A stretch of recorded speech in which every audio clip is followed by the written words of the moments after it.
ผู้มีปัญญาเป็นผู้ที่ไม่มีเหตุผลเป็นผู้ที่อยู่เหนือเหตุผลผู้ที่มีปัญญาไม่สงสัยสิ่งที่รู้ผู้มีปัญญาไม่ยึดติดสิ่งที่รู้ผู้มีปัญญาละสิ่งที่รู้ผู้ที่มีปัญญาจึงอยู่เหนือสิ่งที่เป็นอนิจจังทุกขังอนัตตาผู้ที่มีปัญญาจึงอยู่เหนือเวทนาและอุปาทานผู้ที่มีปัญญาละสิ่งที่เป็นอนิจจังทุกขังอนัตตาละสิ่งที่เป็นเวทนาและอุปาทานท่านทั้งหลายหัวใจของผู้ที่มีปัญญาเป็นหัวใจที่มันว่างไม่มีสิ่งใดที่จะมาเติมเสริมแต่งให้ได้โดยเฉพาะธรรมชาติไม่สามารถมาเติมเสริมแต่งให้หัวใจของผู้ที่มีปัญญานั้นสะเทือนหวั่นไหวได้ผู้ที่มีปัญญาจึงอยู่เหนือธรรมชาติผู้ที่มีปัญญาจึงอยู่เหนืออารมณ์ความรู้สึกความนึกคิดของตนเองและบุคคลอื่นๆผู้ที่มีปัญญาจะไม่ตกอยู่ใต้อำนาจอารมณ์ความรู้สึกที่มันกระทบตาหูจมูกลิ้นกายใจของเราได้ผู้ที่มีปัญญาเป็นผู้ที่สงบรู้ความจริงที่มันปรากฏแล้วก็อยู่เหนือความจริงที่ปรากฏเราจะสังเกตได้ผู้ที่มีปัญญานั้นจะเป็นผู้ที่ไม่พูดจะเป็นผู้ที่สำรวมเป็นผู้ที่มีความสงบกายสงบจิตสงบผู้ที่มีปัญญาจึงควบคุมความรู้สึกที่มันเกิดจากตาหูจมูกลิ้นกายใจของเราพวกเราทั้งหลายผู้ที่มีปัญญาเท่าทันความรู้สึกที่มันเกิดจากตาหูจมูกลิ้นกายใจเพราะฉะนั้นผู้ที่มีปัญญาจึงรู้ความจริงของร่างกายจึงรู้ความจริงของจิตสภาพของจิตมันก็แปรสภาพตลอดกาลเวลาอยากได้อยากมีอยากเป็นนี่คือสภาพของจิตอยากได้สิ่งนั้นอยากได้สิ่งนี้นี่คือสภาพของจิตชอบใจไม่ชอบใจรังเกียจเบื่อหน่ายรำคาญนี่คือสภาพของจิตสภาพจิตที่ไม่ได้เกิดการพัฒนาก็จะเป็นเช่นนี้ไปติดไปหลงไปในสิ่งที่รู้ไปติดไปหลงไปชอบในสิ่งที่เรารู้ทั้งหมดขนาดเดียวกันก็ไปเกลียดไปชังในสิ่งที่เรารู้สึกนี่คือสภาพจิตมันจะแปรสภาพตลอดมันไม่หยุดมันไม่นิ่งมันเกิดอาการความอยากความต้องการตลอดเวลานั่นคือสภาพจิตที่ขาดปัญญา สภาพจิตที่ขาดปัญญามันก็จะแปรสภาพเกิดความอยากนะเช่นคำว่าพัฒนาคำว่าพัฒนาของโลกมนุษย์นี่นั่นคือความอยากมันเป็นความอยากแล้วมันก็ไปติดในความอยากไปหลงในความอยากความอยากเหล่านั้นบ่อนทำลายคุณภาพชีวิตของเราในความหลงคือความอยากความอยากคือความหลงเหมือนเราเอาของไปแปลสภาพเป็นสิ่งต่างๆเอาไปแปลสภาพจนหมดคุณภาพจนไม่มีคุณภาพแต่พวกเราต้องพิจารณาชีวิตของเราจิตของเรากายของเราให้มันอยู่กับปัญญาให้ปัญญาครอบคุมกายควบคุมจิตกายกับจิตถึงจะมั่นคงกายกับจิตถึงจะยั่งยืนและงอกงามเราจะสังเกตได้ว่าคนที่ขาดปัญญาก็เหมือนเด็ก3 ขวบ2 ขวบนะมันมีความอยากไม่มีคำว่าจบสิ้นอยากได้อยากมีอยากเป็นไม่มีวันจบสิ้นนั่นคือสภาพจิตของคนที่ขาดปัญญาดูสภาพเด็ก3 ขวบ6 ขวบนั่นแหละ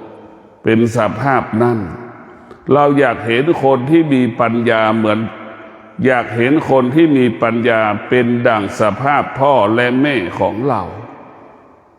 ดั่งสภาพนายจ้างเจ้าของกิจการนั่นคือผู้ที่มีปัญญาเป็นสภาพนั่นแหละพวกเราทั้งหลายจะทำอย่างไรให้จิตเรามีปัญญาเนี่ยปัญญาของเราเนี่ยมันต้องเรียกว่ามันต้องฝึกฝนอบรมมันต้องใช้เวลาดังต้นกล้วยผลไม้ที่มันสุกเช่นมะขามเนี่ยมันออกดอกกว่ามันจะเป็นฝักกว่ามันจะสุกมันก็ใช้เวลายาวนานเช่นเดียวกับมะม่วงกว่ามันจะออกดอกมันจะออกดอกเสร็จลูกมันจะโตกว่ามันจะโตเป็นลูกกว่ามันจะสุกมันก็ใช้เวลายาวนานปัญญาก็เริ่มต้นโดยการฝึกฝนอบรมจิตของเราเหมือนมะม่วงที่มันสุกนั่นคือปัญญาเป็นสภาพนั่นคือเขาว่ามะม่วงที่มันสุกมันจะละเอียดมันจะละเอียดมีความงามในตัวมันเองดังมะม่วงสุกถึงมันจะเปื้อนไปด้วยยางมันแต่มันก็มีความงามอยู่ในตัวมันเนี่ยปัญญาก็เช่นเดียวปัญญาก็คือความงดงาม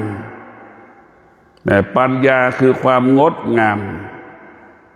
ที่มันเกิดขึ้นในกายของเราในจิตของเราปัญญาได้คือความงดงาม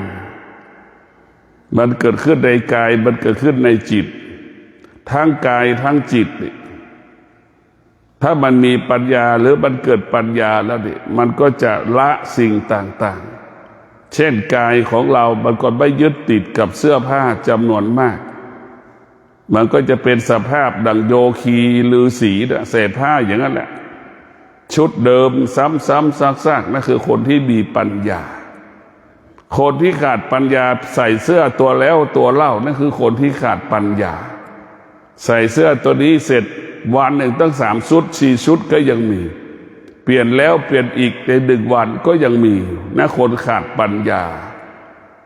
คิดว่าใส่เสื้อแบบนี้แล้วจะเป็นแบบนี้ใส่เสื้อชุดนี้แล้วจะเป็นแบบนั้น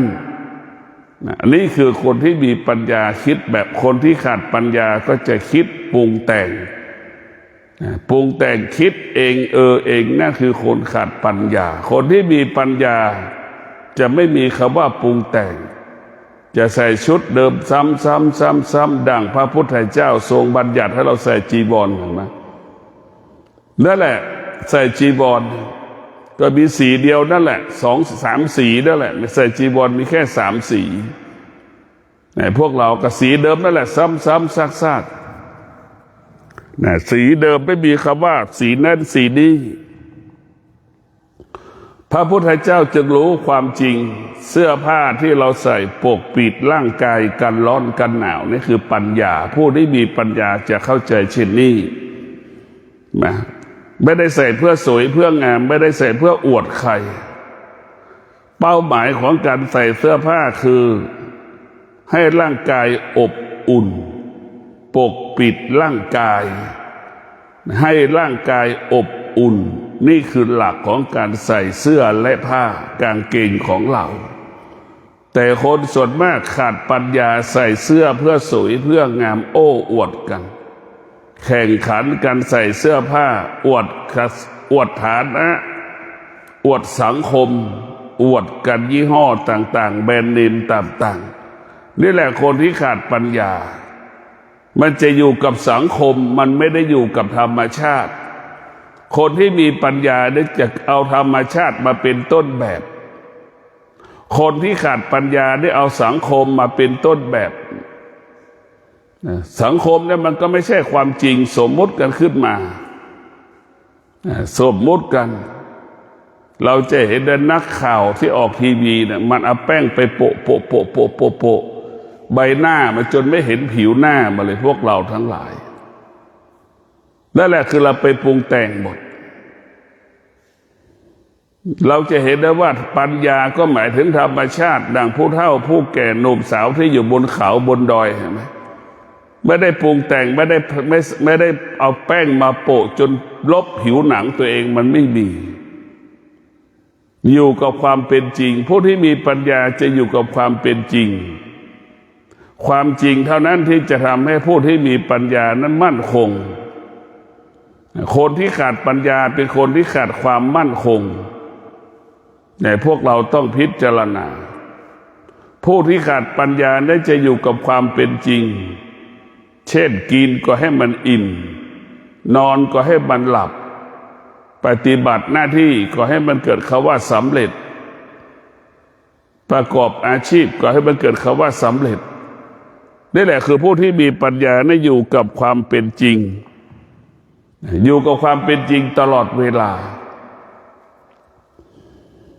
อยู่กับความเป็นจริงกินกับความเป็นจริงไม่ปรุงแต่ง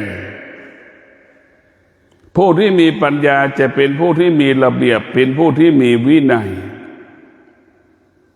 จะตื่นนอนตรงต่อเวลาจะทำทุกสิ่งทุกอย่างให้มันเป็นปกติทำทุกสิ่งทุกอย่างให้มันเป็นปกติ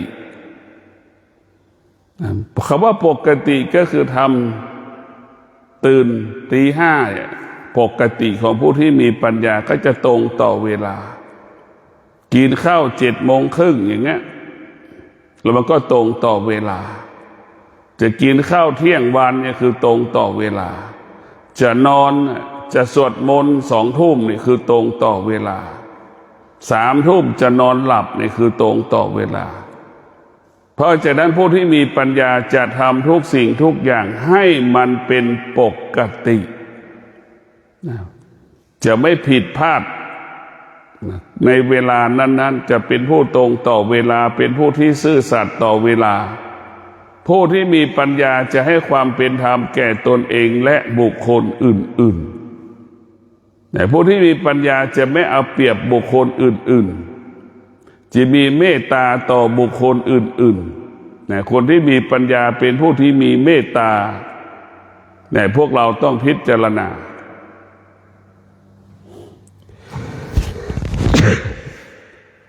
ผู้ที่มีปัญญานั้นเป็นผู้ที่เมตตาต่อสรรพสิ่งทั้งปวงผู้ที่มีปัญญาจะให้ความเป็นธรรมให้ความสำคัญสิ่งต่างๆที่เราเกี่ยวข้องผูกพันเช่นแม่น้ำป่าไม้ภูเขาอากาศผู้ที่มีปัญญาจะรักษาสิ่งแวดล้อมจะรักษาสิ่งแวดล้อมทำให้สิ่งแวดล้อมเหล่านั้นเกิดความยั่งยืนและงอกงามดังเช่นแม่น้ำป่าไม้ภูเขานี่คือตรงกันข้ามคนที่ขาดปัญญาคือทำลายสิ่งแวดล้อมทำลายแม่น้ำป่าไม้ภูเขาทำลายระบบนิเวศวิทยา ตรงกันข้ามคนที่มีปัญญาจะรักษาระบบนิเวศรู้ว่าแม่น้ำป่าไม้ภูเขามีความสำคัญต่อการดำเนินชีวิตของเราแม่น้ำป่าไม้ภูเขาอากาศมันมีความสำคัญต่อสรรพสิ่งสิ่งมีชีวิตก็ดีสิ่งไม่มีชีวิตก็ดีนะพวกเราต้องพิจารณาอย่างนี้นี่คือผู้ที่มีปัญญาอยู่กับความเป็นจริงละความโลภละความโกรธละความหลง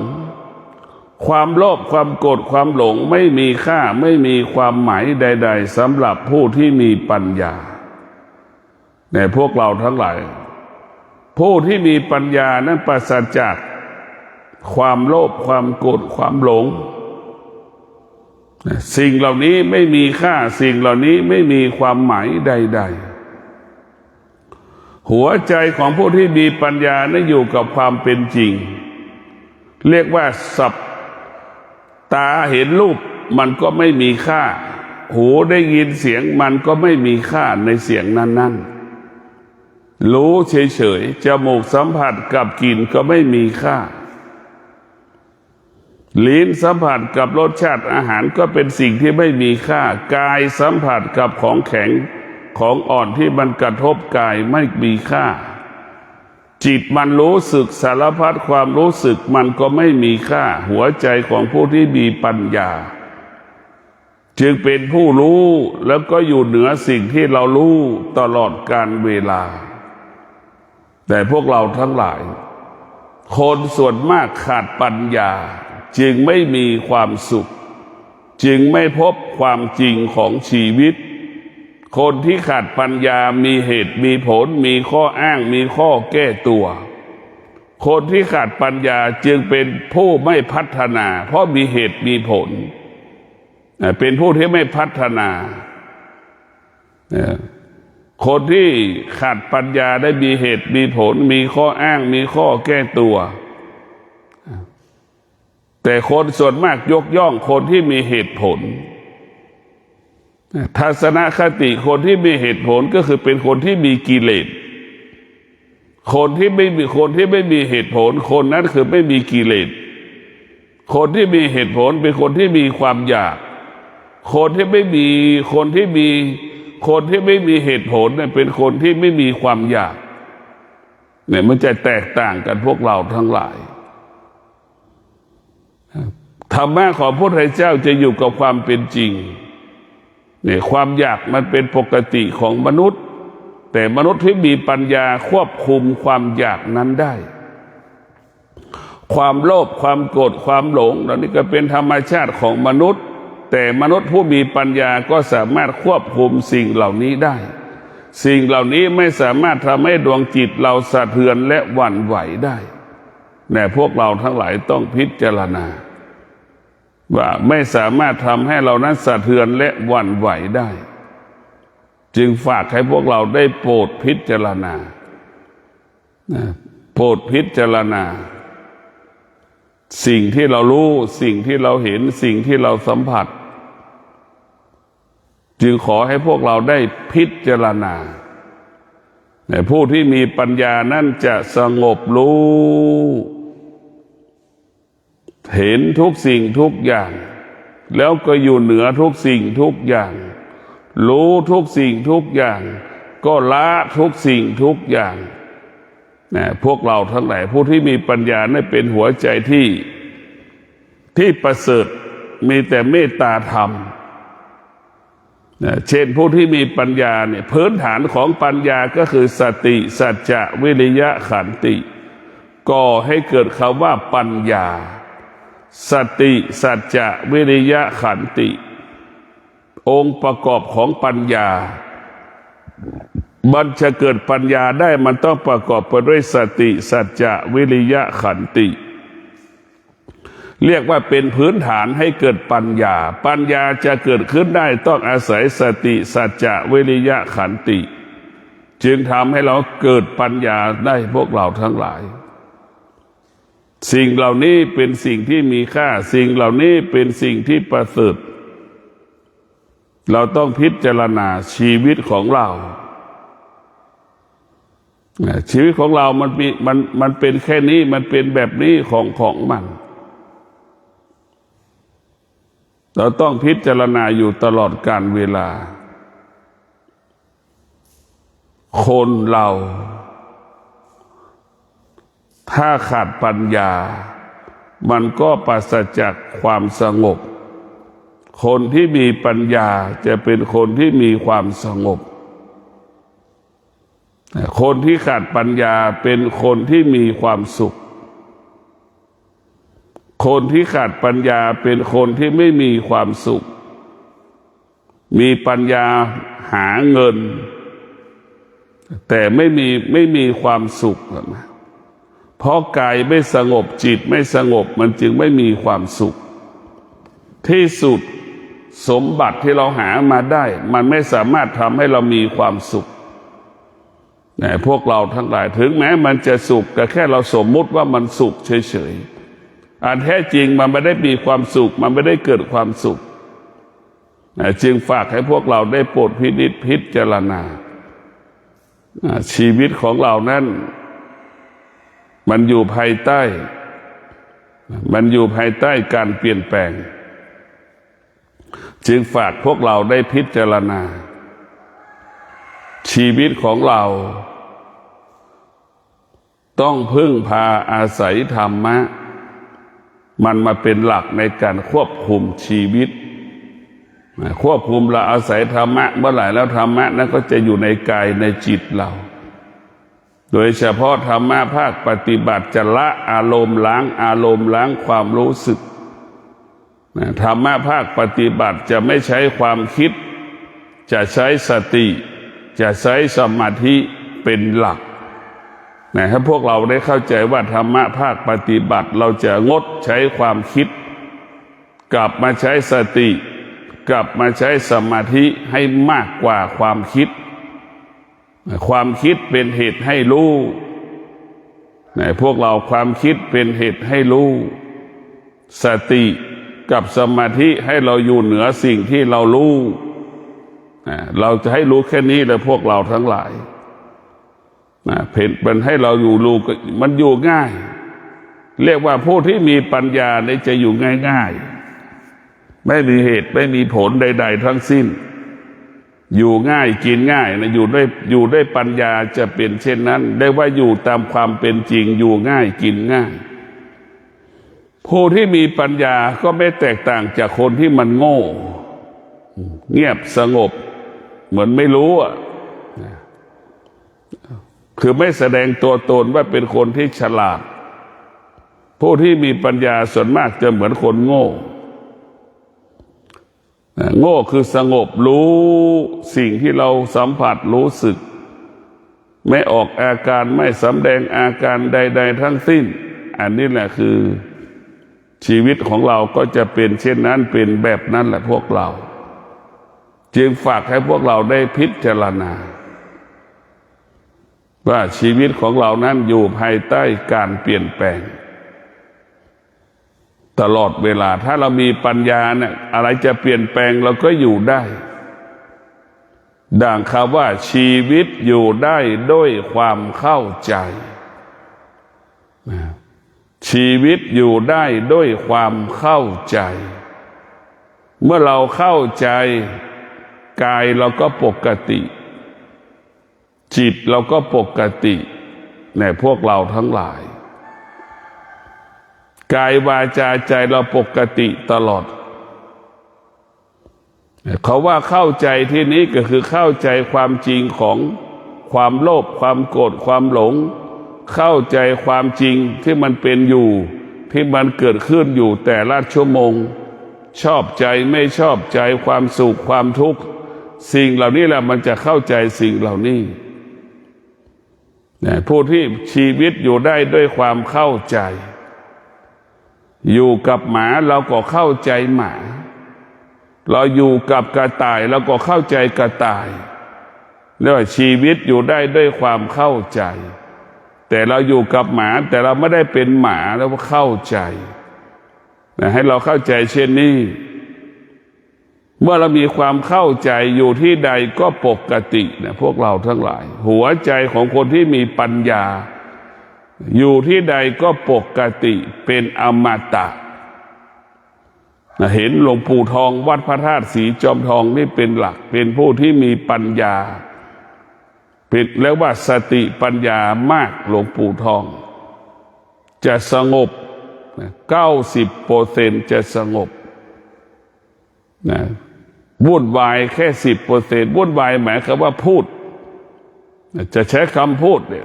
10%นอกนั้นจะสำรวมกายวาจาใจตั้ง90%ความสงบจึงทำให้เกิดคำว่างดงามในพวกเราทั้งหลายความวุ่นวายทำให้เกิดความเสื่อม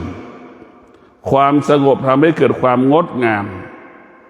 ยิ่งแก่เท่าไหร่ยิ่งงดงามมากเท่านั้นแน่พวกเราทั้งหลายแก่ด้วยศีลแก่ด้วยสมาธิแก่ด้วยปัญญาเนี่ยแก่แล้วมีความงดงามดั่งมะม่วงที่มันสุกดั่งมะพร้าวที่มันแก่เห็นไหมมันเกิดประโยชน์มันเป็นประโยชน์มหาศาลแก่ด้วยศีลแก่ด้วยสมาธิแก่ด้วยปัญญาแก่และมีคุณค่าเป็นประโยชน์เกิดประโยชน์ต่อลูกๆหลานต่อสังคมชุมชนที่เราอยู่อาศัยเนี่ยพวกเราทั้งหลายแก่ด้วยปัญญาเนี่ยเหมือนแก่ไม่ด้วยมะพร้าวนั่นแหละพวกเราทั้งหลาย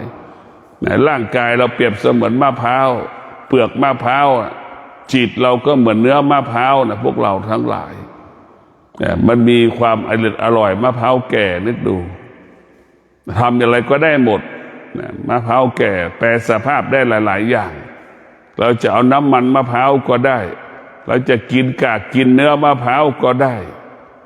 เปลือกมะพร้าวแก่เราใช้อะไรได้หมดพวกเราทั้งหลายนั่นแหละคือแก่ด้วยปัญญา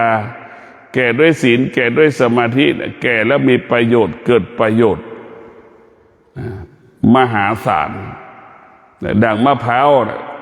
มะพร้าวมันแก่เรานึกดูเปลือกมะพร้าวก็เป็นประโยชน์เรานึกดูกันแล้วกะลามะพร้าวก็เป็นประโยชน์เนื้อมะพร้าวก็ยังเป็นประโยชน์น้ำมันมะพร้าวก็เป็นประโยชน์ผู้ที่มีปัญญาจะเป็นผู้ที่มีประโยชน์เกิดประโยชน์ดังมะพร้าวแก่ๆ1 ลูก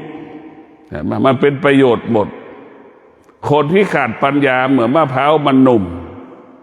มันไม่มีประโยชน์มันไม่เกิดประโยชน์อะไรเลยเปลือกก็ใช้ไม่ได้ใช้ได้ใช้ไม่ได้เลยมันลูกมันกะลามก็ใช้ไม่ได้น้ำมันก็ยังกินไม่ได้เนื้อมันก็ยังกินไม่ได้เลยนะคือมะพร้าวมันหนุ่มคนที่ขาดปัญญาเหมือนมะพร้าวที่มันหนุ่มแต่พวกเราทั้งหลายคนที่มีปัญญาเหมือนมะพร้าวที่มันแก่ล้วนเป็นประโยชน์เกิดประโยชน์ทั้งสิ้นแต่พวกเราต้องพิจารณานี่คือความจริงผู้ที่มีปัญญานั้นอยู่กับความเป็นจริงของธรรมชาติแล้วก็อยู่กับความเป็นจริงอยู่เหนือธรรมชาติอยู่กับธรรมชาติแล้วก็อยู่เหนือธรรมชาติเราต้องพิจารณาบุคคลที่มีปัญญานั้นย่อมแตกต่างจากบุคคลที่ไม่มีปัญญาเราจะสังเกตได้คนที่มีปัญญานะไม่สงสัยสิ่งที่เรารู้เลยแล้วก็ไม่มีเหตุผลในสิ่งที่เรารู้เลยในพวกเราทั้งหลายเหมือนแม่นะไม่สงสัยในพฤติกรรมของลูกตนเองเพราะเข้าใจว่ามันเป็นเช่นนี้เพราะเข้าใจว่ามันเป็นแบบนี้ของมันนั่นแหละคือผู้ที่มีปัญญาเข้าใจความจริงอยู่กับความเป็นจริงอยู่ได้อย่างเป็นปกติในพวกเราต้องพิจารณาว่าอยู่ได้เป็นปกติของมันในผู้ที่มีปัญญานั้นไม่เกิดอาการไม่แสดงอาการใดๆทั้งสิ้นในพวกเราทั้งหลายต้องพิจารณาผู้ที่มีปัญญาเนี่ยจะสงบจะเป็นเรียกว่าหัวใจละเอียดคำว่าละเอียดจะเกิดขึ้นที่ตาที่หูที่จมูกที่ลิ้นที่กายที่ใจคำว่าละเอียดก็เหมือนมะม่วงที่มันสุกนั่นแหละพวกเราทั้งหลายมันจะละเอียดแบบนั้นแหละแต่ไม่เราเห็นมันละเอียดเหมือนมะม่วงที่มันสุกผลไม้ที่มันสุกเนี่ยเป็นสภาพนั่นแหละคำว่าละเอียดตาละเอียดหูละเอียด จมูกละเอียดสิ่งที่เรารู้สึกจะเกิดคำว่าละเอียดละเอียดมากผู้ที่มีปัญญาคำว่าละเอียดโดยเฉพาะผู้ที่มีปัญญาได้จะรู้แล้วก็ละสิ่งที่รู้ไม่ว่าความโลภความโกรธความหลงเนี่ยเช่นโมโหหงุดหงิดเป็นของร้อนทั้งสิ้นความชอบไม่ชอบก็เป็นของร้อนทั้งสิ้นสัมผัสที่มันเกิดจากทางตาก็เป็นของร้อนสัมผัสที่มันเกิดจากหูก็เป็นของร้อนที่มันเกิดจากจมูกลิ้นก็เป็นของร้อนทั้งสิ้นที่เราสัมผัสรู้สึกมันเป็นของร้อนสิ่งเหล่านี้แหละผู้ที่มีปัญญาจะแก้ไขตาหูจมูกลิ้นกายใจให้มันเกิดธรรมะให้มันมีธรรมะก็คือมีสติสมาธิให้อยู่ที่ตาที่หูจมูกที่ลิ้นที่กายที่ใจผู้ที่มีปัญญาจะเป็นเช่นนี้ให้ตาหูจมูกลิ้นกายใจมีสติมีสมาธิเมื่อตาหูจมูกลิ้นกายใจมีสติมีสมาธิเนี่ยมันก็จะละเอียดตาหูจมูกลิ้นกายใจสัมผัสรู้สึกสิ่งต่างๆเนี่ยมันจะละเอียดเมื่อมันละเอียดแล้วมันก็จะรู้ความจริงเห็นความจริงมันก็ละสิ่งที่เป็นความจริงทั้งหมดทั้งสิ้นดังเขาว่าผู้ที่มีปัญญาจึงรู้ความจริงว่าความชั่วก็ดีความดีก็ดีเกิดจากสิ่งเดียวกันเกิดเขาว่าการกระทำเกิดสิ่งเดียวกันคือเกิดจากการกระทำดีแล้วก็เกิดจากการกระทำไม่ดีก็เกิดจากการกระทำของตนไอ้ดีก็สร้างสรรค์ชีวิตของตนไม่ดีก็ทำลายชีวิตของตนนี่แหละผู้ที่มีปัญญาจึงรู้ความจริงว่ามันเป็นเช่นนี้เป็นแบบนี้ของมันเราจะเห็นได้ว่าหลวงปู่มั่นเป็นพระอรหันต์เป็นผู้ที่มีปัญญาหลวงปู่ครูบาเจ้าศรีวิชัยเป็นผู้ที่มีปัญญาองค์สมเด็จปู่พุทธจันโตพรหมรังสีก็เป็นผู้ที่มีปัญญาแต่เป็นผู้ที่มีปัญญาฉลาดผู้ที่มีปัญญาเป็นผู้ที่ผิดปกติจากคนทั่วไปคิดไม่เหมือนคนอื่นพูดไม่เหมือนคนอื่นทำอะไรไม่เหมือนคนอื่นแตกต่างจากบุคคลอื่นๆทั้งสิ้นเนี่ยพวกเราทั้งหลายผู้ที่มีปัญญาน่าจะเป็นผู้ที่มีชีวิตอยู่การดำเนินชีวิตแตกต่างจากคนที่ขาดปัญญาคนที่ขาดปัญญาคนที่มีปัญญาในส่วนมากรับไม่ได้เขาอยู่กับความเป็นจริงมากเกินไปรับไม่ได้ดังเช่นใส่ชุดเดิมซ้ำๆอย่างเงี้ยเช่นฤาษีพระสงฆ์พระธุดงค์ใส่เสื้อจีวรเช่น3 เดือนก็ใส่สีเนี่ยแทบไม่ได้ซักเสร็จก็รอให้มันแห้งทันทีสบู่ก็ไม่มีผงซักผ้าก็ไม่มีอย่างเงี้ยไม่จำเป็นต้องมีสบู่ไม่ต้องมีผงซักผ้าใช่ไหมพระธุดงค์ซักผ้าพวกเราก็พิจารณาดูนี่คืออยู่กับความเป็นจริงผ้าที่มันเปื้อนเปื้อนไม่เป็นไรสิ่งภายนอกเปื้อนเปื้อนเช่นกางเกงเสื้อผ้าเปื้อนเปื้อนผู้ที่มีปัญญาไม่ให้ค่าสิ่งเหล่านี้แต่ผู้ที่มีปัญญาจะให้ค่าไม่ให้จิตให้ค่าจิตให้ค่ากายไม่ให้เปื้อนเปื้อนให้ความสำคัญเสื้อผ้าเปื้อนเปื้อนได้ซักง่ายแต่กายมันเปื้อนเปื้อนนี่จิตมันเปื้อนเปื้อนนี่มันออกยากแต่พวกเราทั้งหลายมันออกยากเพราะมาเข้าไปยึดติดแล้วลำบากเราต้องพิจารณาการที่เราดำเนินชีวิตแต่ละวันถ้าเราอาศัยปัญญาแล้วนี่โอ้ยพวกเราสบายได้กินก็สบายไม่มีกินก็สบายเห็นไหมนี่แหละคือผู้ที่มีปัญญาจะไม่ติดสิ่งใดสิ่งหนึ่งแต่ไม่ติดว่ามีมากมีน้อยกินมากกินน้อยคือไม่ยึดติดกินนิดมันก็พอเพราะว่าปัญญานั้นมันอิ่มตลอดเวลามีปัญญาไม่ต้องกินข้าวมาก ปัญญาของธรรมะนี่ไม่จะเป็นต้องกินมันเป็นอาหารชนิดหนึ่งปัญญาเนี่ยเป็นอาหารของจิตยิ่งรู้ความจริงในจิตมันก็อิ่มเหมือนคนกินข้าวอิ่มนะเป็นอย่างนั้นแหละคนที่มีปัญญารู้ความจริงเหมือนคนที่มีความสุขจะเป็นอย่างนั้นแหละสุขด้วยปัญญาเนี่ยสุขรู้ความจริงเห็นความจริงแล้วก็ไม่ยึดติดความจริงนะเห็นความจริงเฉยๆมันจะแตกต่างกันมากรู้ด้วยธรรมกับรู้ด้วยความรู้สึกนึกคิดเนี่ยมันจะแตกต่างกันโดยเฉพาะรู้ด้วยธรรมเช่นรู้ด้วยปัญญารู้ด้วยสมาธิรู้ด้วยสติคือรู้ด้วยธรรมเมื่อเรารู้ด้วยธรรมแล้วพวกเราทั้งหลายมันก็จะค้นหาธรรมมันก็จะพยายามหาแก่นที่แท้จริงของธรรมมันจะมีแก่นของธรรมมีสาระของธรรมและเป็นยอดของธรรมผู้ที่มีปัญญาจะอยู่ตรงนี้แหละเอาตรงนี้มาเป็นหลักแก่นของธรรมสาระของธรรมยอดของธรรมมาเป็นหลักของการพัฒนาในพวกเราต้องพิจารณานี่คือหลักธรรมที่สำคัญที่สุดเราจะทำยังไงให้หัวใจเรามีปัญญาสำคัญมากหัวใจเรามีปัญญานี่สำคัญที่สุดส่วนมากมันมีแต่อารมณ์มีแต่ความคิดจิตใจมนุษย์มีแต่ความคิดความคิดคือความอยากความคิดคือความโลภความคิดคือความโกรธความหลงอยู่ในสิ่งที่เรารู้หลงในสิ่งที่เรารู้ตกอยู่ใต้อำนาจสิ่งที่เรารู้อันนี้คือ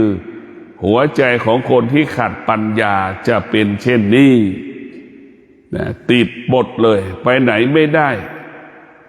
รู้สิ่งไหนก็ยึดติดสิ่งนั้นนะคือคนขาดปัญญาคนขาดสติรู้สิ่งใดก็ยึดติดสิ่งนั้นเราก็กลายเป็นหนูติดกาวรู้ก็เปรียบเสมือนกาวเราเข้าไปในรู้เราก็เหมือนหนูติดกาวมันออกไม่ได้มันทุกข์มันทรมานไหมเหมือนเราไปรักไปหลงสิ่งใดสิ่งหนึ่งคนใดคนหนึ่งสถานที่ใดที่หนึ่งมันหลงมันเจ็บมันปวดมันทรมานไหมเราก็พิจารณาเอาเองว่ามันเป็นจริงหรือมันเป็นเท็จฝากให้เราได้พิจารณาเราจะเห็นว่าผู้ที่มีปัญญานั้นจะเป็นผู้ที่บริสุทธิ์กายวาจาใจบริสุทธิ์ปัญญาของธรรมก็คืออยู่เหนือความจริงของธรรมชาติอยู่กับความเป็นจริงของความเป็นจริงเช่นอนิจจังทุกขังอนัตตาเนี่ยจะอยู่กับมันให้ได้จะเห็นความจริงของกายว่ากายของเรามันไม่เที่ยงมันแปรสภาพตลอดและร่างกายของเราเต็มไปด้วยสิ่งสมมุติเนี่ยผู้ที่มีปัญญาจะรู้ว่าเต็มไปด้วยสิ่งสมมุติทั้งหมดสมมุติเป็นทารกแรกเกิดเห็นไหมออกมาแล้วสมมุติเด็กเดินได้อีกแล้ววิ่งได้อีกแล้วโตมาเป็นเด็กอนุบาลเด็กป .1 ป .2 ป .3 ก็สมมุติก็ขึ้นมาจนถึงมหาลัยวิทยาลัยต่างๆนี่แหละชีวิตเรามันอยู่สมมุติขึ้นมาแต่ผู้มีปัญญานั้นไม่มีสิ่งสมมุติอยู่ในหัวใจผู้ที่มีปัญญาอยู่เหนือสิ่งสมมุติแล้วก็เข้าใจสิ่งสมมุติอยู่กับสิ่งสมมุติได้เพราะเข้าใจมันพวกเราต้องพิจารณาเราเข้าใจมันจะเป็นเช่นนี้เราเข้าใจเราจึงจะเกิดคำว่าปกติตลอดกาลถ้าเราไม่เข้าใจมันเราจะผิดปกติตลอดกาลจึงฝากเราขอพวกเราได้มีสติในการมีชีวิตอยู่บนโลกใบนี้ชีวิตของเรานั้นมันไม่มีอะไรเท่ากับมีธรรมมีสมบัติกี่แสนกี่ล้านแต่เราไม่มีธรรมชีวิตเราก็ไม่มี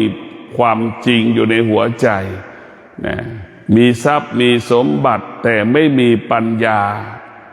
ชีวิตเราจึงวุ่นวายชีวิตเราจึงไม่มีความสุขเพราะกายมันไม่สงบเพราะใจมันไม่สงบ จึงฝากให้ท่านทั้งหลายได้พิจารณาขอ